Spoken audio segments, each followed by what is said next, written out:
Yo, what's good, Joe? It's your man, the Bigga P, and here to share my thoughts on the Showtime and HBO cards. Both of them, of course, were double headers. All right, I guess I'll start with the Showtime one. The first one, uh, Adrien versus Khabib. Um, not gonna pronounce the last name right now because I had a little bit too much to drink, so I'm not gonna attempt to pronounce that and butcher it. But the first fight was Edner Cherry versus Jose Pedraza. This fight would be Pedraza's first defense of the title since he won it since he won the big title from um, on the I think it was on one it was on the Wilder card, one of the Wilder cards, I think. Um, and then we have Edner Cherry, who I think this is like his second title shot since he lost his long one to Timothy Bradley like years ago. And I was like, in hell, I mean, it was a surprise to me that dude was even still fighting like that. I mean, I've seen him on and off, but I didn't think he would. I didn't think he would be worked himself back to a position where he'd actually get a title shot. The opener was great. I mean, I thought. I thought it was an interesting clash of styles. I mean, Cherry probably put on his best effort, career effort I've seen since in the minute. Literally, he was hitting Jose with his right hand. He couldn't miss. The pressure, he was cutting off the ring on him. Pedraza though did do something slick though because he kept on switching stances. Um, well, in the fights, that Pedraza was just mostly a lot of moving around, a lot of he was just moving around, looking out the jab, and Cherry, although was landing the right hand, wasn't landing as frequently. But however, the Pedraza's defense got a little bit sloppy and allowed Cherry to land the right hands over and over again to get back in the fight. In the last round, and it got to the point where it was close to me on the cards. I mean, it was incredibly close. And in the 12th round, pretty much where they went for broke. Of course, in the end, I think there was a little bit of the clinching and whatnot. Um, I thought it was either going to be a draw or it was going to be maybe a 1 point victory for Cherry, and it would have been well deserved. So imagine my disgust when one of the judges turned in two cards for for Pedraza, 117, 111. Pretty much that's a nine, pretty much like a 9 rounds to 3 type of thing. It's like, what the fuck? I mean, if you guys say that Cherry lost, I mean, at least let him at least lose by 1 round or something like that. If you want to say that he lost, but there's no way in hell that Pedraza won that fight by that margin.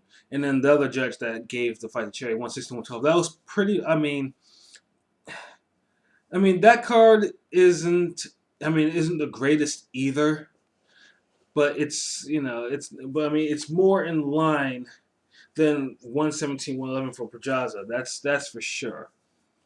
Um, it was kind of disgusting just to see that type of robbery. But what can you do? It's boxing. Unfortunately, these cards happen. I'm not sure, for whatever reason. And then we have the main event, Adrien Broner versus Khabib for the vacated WBA 140 title that was vacated by Danny Garcia when he just moved up to welterweight. Um, to say about this fight, Khabib was game. There was no question about that. But yeah, pretty much. He was just a little bit too. He was too slow, and he couldn't cut off the ring all that well, which pretty much made him a target for Broner just to pick him off, and pretty much to pick him off at will. But there were still the same mental errors. Broner still got tagged more than he should have, and for whatever reason, I don't understand. This is probably unrelated to this. I don't understand how Broner was actually allowed to fight with that beard. I would have imagined that the commission should have made him shave that shit off. That's pretty much like a cushion around his face. But I don't think there was really a danger in that. Although Khabib was landing, he showed heart. He just simply didn't have the speed of either foot or hand to really hang with Broner. He tried. He put on effort, but I also didn't agree with them stopping it in the 12th round. I mean, it's like 30 something less. I mean, he wasn't in trouble to the point where he was like, wobbling over the place, or he was wobbling into the ropes, or he was about to go down. Um, the ref should have should have just let it go to let it go to the bell and just let him, keep that intact. Um, I'll say this: Broner was a little bit more focused than usual. I mean, it wasn't. I mean, there was still some of the bullshit and like him walking around talking to Paulie during the fight, and like I said, allowing him there were some exchanges where he got caught in the exchanges with Khabib. Um, there was still some things in there that boxing wise that I'm thinking that the right 140 fighter can expose. But hey, I guess a win is a win for his first knockout in, was it 2 years, 2.5 years, give or take. Um, his post-fight interview, that was interesting though. I mean, you would mention, you think being a champion at 140 again, he'd try to throw out some name, but instead he throws out Ashley Theophane, of all things, and apparently, I guess Floyd, he overheard Floyd saying that Ashley could beat him. For the life of me, I hope this is not one of those fights that actually comes to fruition. I mean, there's 140's getting interesting again. Um, Ashley Theophane is not one of those interesting 140 fighters. So hey, Broner won. Like I said, he was more focused on the job at hand. But I just didn't think there was anything boxing wise that I saw that he improved on. It was just, most likely it was just his natural athleticism that won out the fight against a guy who just never stopped trying. So yeah, so the HBO card. The first one was Roscoe versus Roberto Soto. Again, like I said, this was another one. Soto has pretty much been on a nice little winning streak since he got stopped by Lucas Matthysse. Was it 2.5 years ago? Lucas being the only one to actually put him down. And then we have Roscoe, who's the undefeated prospect.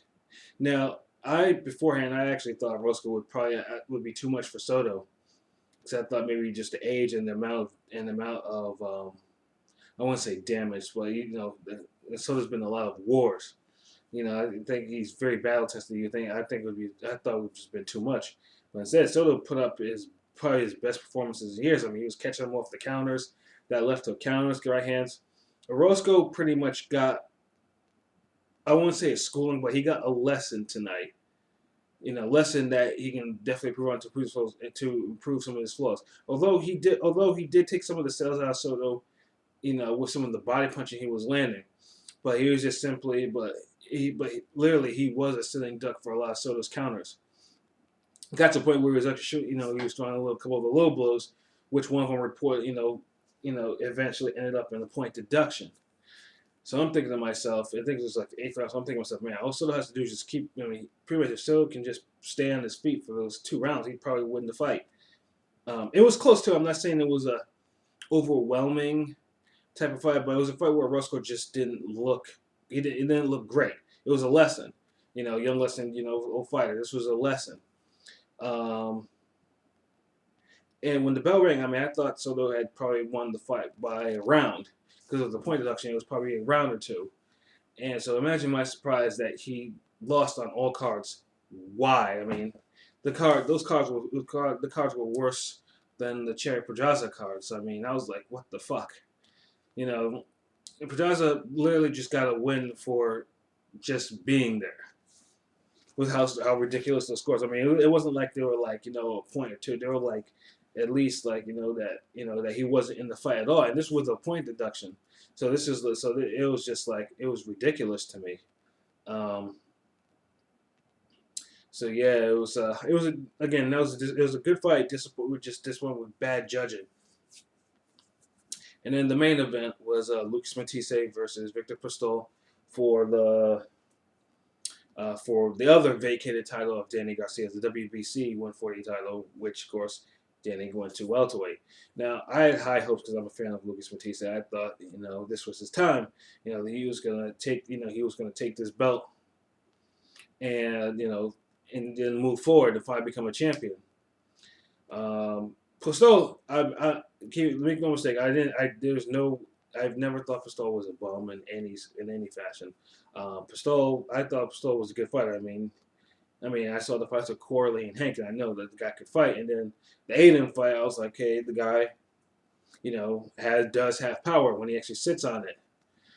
So, yeah, imagine my surprise. So imagine my actual surprise when, well, I wouldn't say my actual surprise, but first it was mostly, it was Postol throwing out the jab, using his arm, his length, jabbing and clinching, which I thought was going to make things a little bit problematic for Lucas in the beginning, as he's either adjusting or whatnot.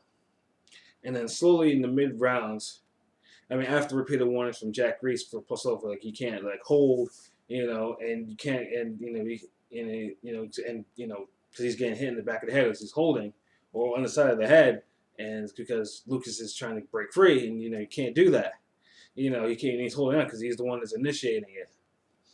So when Reese did that, I think Postol got a little bit more responsible offensively, and although Lucas was landing some beautiful shots. I think in the 8th round, he landed a monster shot before a headbutt. I think pretty much